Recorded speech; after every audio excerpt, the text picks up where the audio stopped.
नमस्कार, स्वागत है आपका। मैं हूं आपके साथ लोकेंद्र त्यागी। उत्तर प्रदेश में पंचायत चुनाव 2026 को लेकर बड़ी अपडेट सामने आ रही है और अब सबसे बड़ा सवाल यही है कि अप्रैल मई में प्रस्तावित चुनाव समय पर हो पाएंगे या फिर इनकी तारीख आगे बढ़ सकती है। लखनऊ से मिल रही जानकारी और अदालत में दिए गए हलफनामे के बाद स्थिति पूरी तरह साफ तो नहीं है, लेकिन संकेत जरूर मिल रहे हैं कि प्रक्रिया लंबी खिंच सकती है। प्रदेश सरकार ने हाईकोर्ट की लखनऊ पीठ में बताया कि पंचायत चुनाव से पहले समर्पित पिछड़ा वर्ग आयोग का गठन किया जाएगा और उसी की रिपोर्ट के आधार पर सीटों का आरक्षण तय होगा। यही वो बिंदु है जहां से देरी की आशंका शुरू होती है, क्योंकि आयोग के गठन से लेकर रिपोर्ट सौंपने तक कई औपचारिकताएं पूरी करनी होती हैं। दरअसल मामला तब तूल पकड़ गया जब स्थानीय निकाय चुनाव में ओबीसी आरक्षण को लेकर कानूनी चुनौती दी गई। याचिका में कहा गया कि मौजूदा पिछड़ा वर्ग आयोग को पंचायत स्तर पर आरक्षण तय करने का वैधानिक अधिकार स्पष्ट रूप से प्राप्त नहीं है। सुनवाई के दौरान सरकार ने सुप्रीम कोर्ट के दिशा निर्देशों का हवाला देते हुए कहा कि ट्रिपल टेस्ट के आधार पर नई व्यवस्था लागू की जाएगी। सुप्रीम कोर्ट की गाइडलाइन के अनुसार सबसे पहले समर्पित आयोग का गठन जरूरी है। दूसरा चरण ओबीसी वर्ग की वास्तविक सामाजिक स्थिति का समकालीन सर्वे होगा।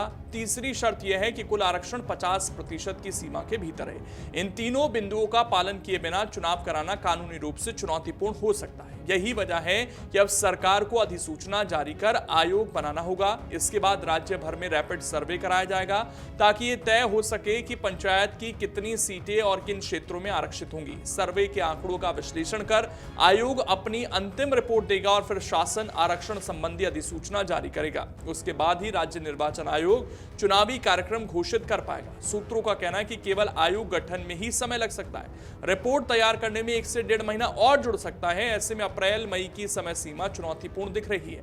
हालांकि पंचायती राज मंत्री पहले ये कह चुके हैं कि चुनाव तय समय पर कराने की तैयारी है, लेकिन जमीनी हकीकत अलग संकेत दे रही है। आरक्षण का गणित भी इस बार अहम भूमिका निभाएगा। वर्ष 2011 की जनगणना के अनुसार अनुसूचित जाति और अनुसूचित जनजाति के लिए तय प्रतिशत के अनुसार सीटें आरक्षित करनी होंगी। ओबीसी का प्रतिशत पूर्व के रैपिड सर्वे के आधार पर निर्धारित किया गया था, लेकिन अब नई स्थिति के अनुरूप डेटा अपडेट करना आवश्यक माना जा रहा है। यही प्रक्रिया समय लेने वाली है।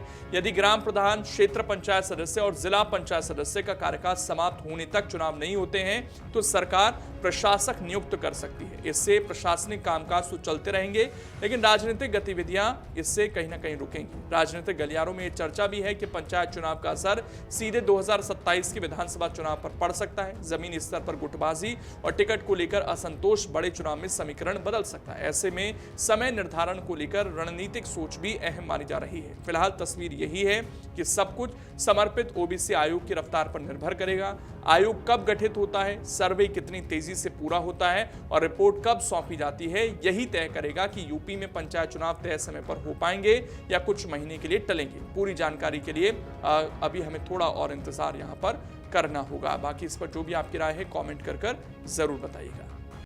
अगर आप ये वीडियो YouTube पर देख रहे हैं तो हमारे चैनल को सब्सक्राइब कर बेल आइकन दबाएं और Facebook पर देख रहे हैं तो हमारे पेज को लाइक करें।